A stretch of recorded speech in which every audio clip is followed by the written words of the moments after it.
নমস্কাৰ, আজি আপোনালোকক পুনৰ এটি নতুন ভিডিঅ'লৈ স্বাগতম জনালোঁ। আৰু আজি হয় 20 জুন আৰু আজি ৰাভা দিৱস হয়। আৰু ৰাভা দিৱস উপলক্ষে মই বিষ্ণুপ্ৰসাদ ৰাভাৰ বিষয়ে দুই এষাৰ ক'বলৈ লৈছোঁ আৰু এটা কবিতা আবৃত্তি কৰিবলৈ লৈছোঁ। ভুল হ'লে ক্ষমা কৰিব। 1909 চনত 31 জানুৱাৰীত তেখেতৰ ঢাকাত জন্ম হৈছিল। তেওঁ অসমৰ চিত্ৰকৰ, নাট্যকাৰ, সাহিত্যিক, অভিনেতা, কবি, মুক্তি যুঁজাৰু আছিল। তেখেতৰ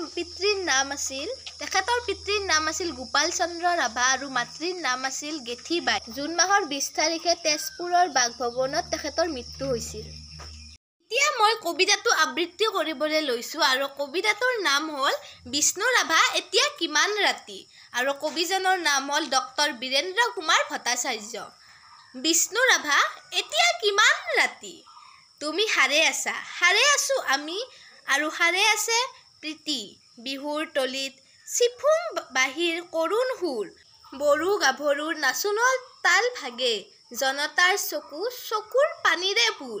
মাজনিশা কোনে ৰাজ আলিয়েদি আক্ষেপ কৰি যায়, বিষ্ণু ৰাভা নাই, নিজান চেলত তুমি সাৰে আছা, সাৰে আছে কোৰ ইটাৰ দেৱাল। বন্দী তোমাৰ কণ্ঠৰ হুল, নাচোনৰ লয় লাখ, তুমি সাৰে আছা আৰু জাগ্ৰত জনতাৰ নিদ্ৰাবিহীন ৰাতি। বিষ্ণু ৰাভা এতিয়া কিমান ৰাতি। বিহুৰ পথাৰত আছোঁ আমি, ৰৈ আছে এয়া মনোৰমা সখী, ৰাজপথত জুৰি নৱ উন্মেষ ধ্বনি, হেজাৰ জনৰ অবিৰাম কুৰুলি, সকলোৰে মুখ প্ৰশ্নমুখৰ, আজি ই বিহুৰ ৰাতি। কাৰাগাৰৰ দ্বাৰ কেতিয়া মুকলি হ'ব, বন্দী সৃষ্টিয়ে কেতিয়ানো প্ৰাণ পাব।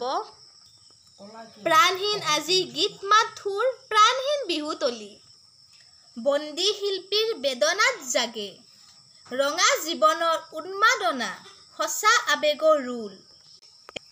মাজনিশা কোনে মৰিশালিত জুৰি চিঞৰি উঠে, কল্লোল বন্ধু জীৱনৰ কল্লোল।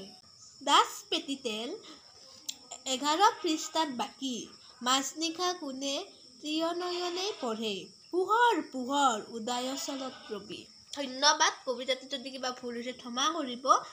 পাৰোঁ নোৱাৰোঁ এনে অলপ আবৃত্তি কৰিলোঁ আজি ৰাভা দিৱস কাৰণে।